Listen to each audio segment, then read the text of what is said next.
لقد من الله على المؤمنين إذ بعث فيهم رسولا من أنفسهم يتلو عليهم آياته ويزكيهم ويعلمهم الكتاب والحكمة وإن كانوا من قبل لفي ضلال مبين.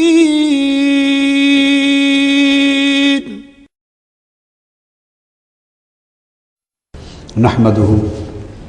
ونصلي ونسلم على سيدنا ومولانا محمد رسوله النبي الأمين المكين الحنين الكريم الرؤوف الرحيم. اما بعد، بسم اللہ الرحمن الرحیم. معزز اساتذہ کرام اور عزیز طلباء اور طالبات، بحمد اللہ تعالی، اللہ تعالیٰ کی توفیق اور اس کے عزم سے ہم نے بدعت حسنہ اور بدعت سیئہ کے موضوع پر پچھلی گفتگو احادیث نبوی کی روشنی میں یہاں پر ختم کی تھی، اور وہ مسلم شریف کی حدیث تھی، بلکہ باب تھا صحیح مسلم کا، باب نمبر 6 تھا کتاب العلم میں، باب من سن سنتن حسنتن او سیئتن، یہ باب. اس کی پھر حدیث روایت کی تھی، پوری بیان کی تھی، اور یہ نقطہ سمجھایا تھا کہ یہاں سنہ سنتن سے مراد شرعی سنت نہیں ہے، بلکہ کوئی کام، کوئی اسوہ، کوئی طریقہ ہے. تو اشارہ اس امر کی طرف ہے کہ جس نے کوئی نیا کام وضع کیا اور وہ نیک تھا، یا برا کام وضع کیا جو برا تھا، تو اس کے لیے اجر ہے، اس کا بھی اور عمل کرنے والوں کا بھی. اس کے لیے وبال ہے، گناہ ہے، اس کا اپنا بھی اور عمل کرنے والوں کا بھی. اس سے نقطہ یہ سمجھایا تھا کہ یہ اشارہ اس مفہوم کی طرف ہے جس نئے کام کو بدعت کہتے ہیں. یہ سنہ فی الاسلام سنتن حسنتن، اس کا معنی ہے من سنہ فی الاسلام بدعتن حسنتن، اے بدعتن حسنتن. بدعتن بدعت شرعیہ نہیں، بدعت لغویہ ہے، اس لیے بدعت حسنہ ہے. لغوی بدعت ہے یعنی کام نیا ہے، مگر اصل کے اعتبار سے خیر کی مصلحت پر، دین پر، حسنہ پر مبنی ہے، اس لیے اس کے لیے انہوں نے سنتن حسنتن کا لفظ استعمال کر دیا، ایک نئی روش، نیا طریقہ وضع کیا. اچھا، اب آج جس حدیث سے شروع کر رہے ہیں وہ اسی باب کی حدیث ہے. یہی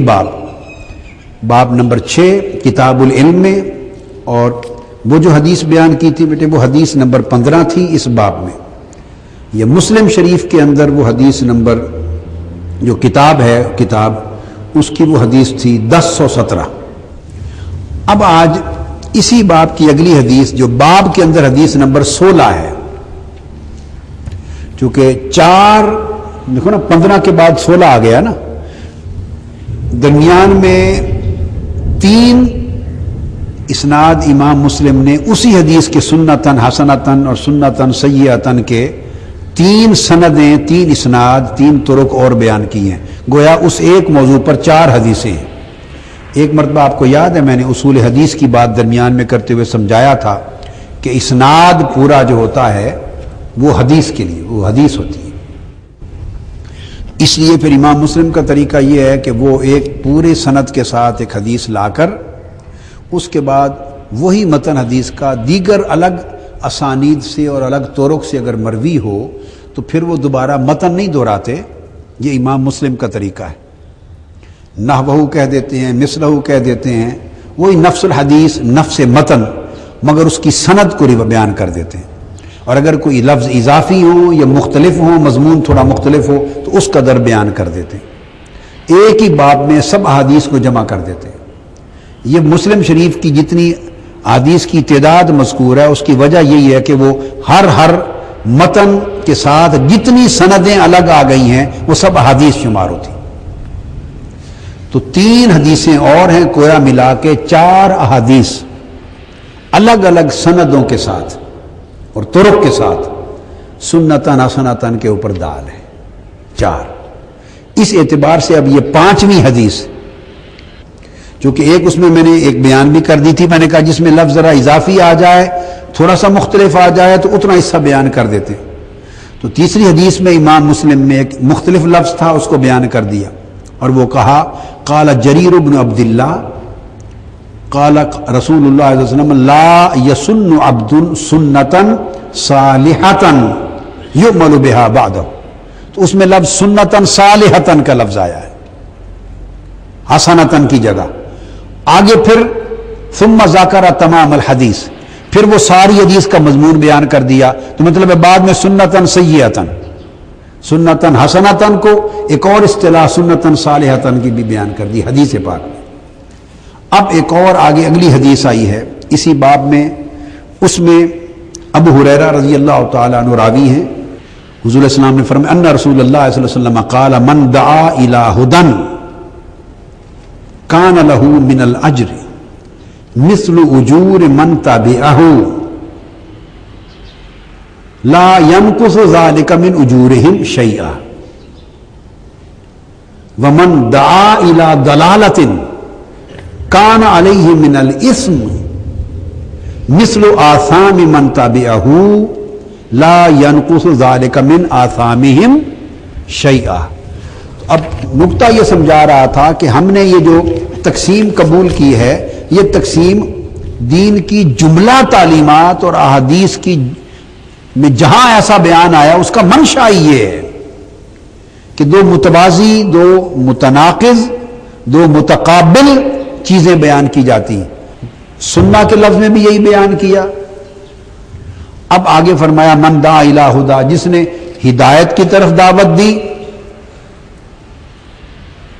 اب یہ ہدایت کا کلمہ بھی عام ہے، کسی نیک کام کی طرف دعوت دی، بلایا، نیک کام شروع کیا، لوگوں کو راغب کیا، متوجہ کیا کرو، اور اس کے بالمقابل وہ باقی مضمون وہی ہے، تو اس کو اس کا اجر ہوگا، اور اتنا اجر جو اس کی پیروی کرنے والے ہوں گے ان کے بھی سارے اجر اس کو ملیں گے، اور ان کے اجروں میں بھی کوئی کمی واقع نہیں ہوگی۔ دوسری طرف فرمایا ومن دعا الی ضلالۃ، جس نے کسی گمراہی کی طرف بلایا، تو صاف ظاہر ہے جس طرح دلالت کا کلمہ عام ہے، کوئی عمل جو گمراہی پر مبنی، اب اس سے مراد یہ ضروری نہیں ہے کہ شریعت نے، اور یہ خاص نقطہ ہے، خاص دلالت کا معنی یہ ضروری نہیں ہے کہ وہ جو شریعت نے قرآن اور سنت کی نص میں جس عمل کو حرام کہہ دیا گیا ہے صرف اس کی طرف بلایا تو دلالت شمار ہوگا، اور اگر اس کی طرف نہیں کسی اور ایسے عمل کی طرف بلایا جو دین میں نقصان کا باعث ہے، جو اخلاق میں نقصان کا باعث ہے، جو شرم و حیا کے خلاف ہے، جو سوسائٹی کے لیے نقصان دہ ہے، جس کے نتائج سوسائٹی کی پر عقیدے پر، اخلاق پر، نوجوان نسل پر،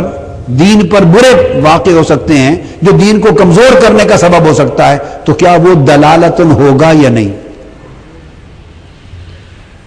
منصوص احکام میں سے وہ حرام نہیں ہے جدھر بلایا، نص میں اس کا ذکر نہیں آیا، مگر ایک ایسا عمل ہے کہ جو حرمت کی طرف جاتا ہے، یا ایسے اثرات پیدا کرتا ہے کہ جو الٹیمیٹلی دین کے لیے نقصان دہ ہوں گے، امت کے لیے، اخلاق کے لیے، بچوں کے لیے، گھروں کے لیے، سوسائٹی کے لیے، آپ سمجھ گئے نا بات کو، عقائد کے لیے، تو وہ دلالتن کا اطلاق اس پر ہوگا یا نہیں ہوگا؟ بولیے بیٹے،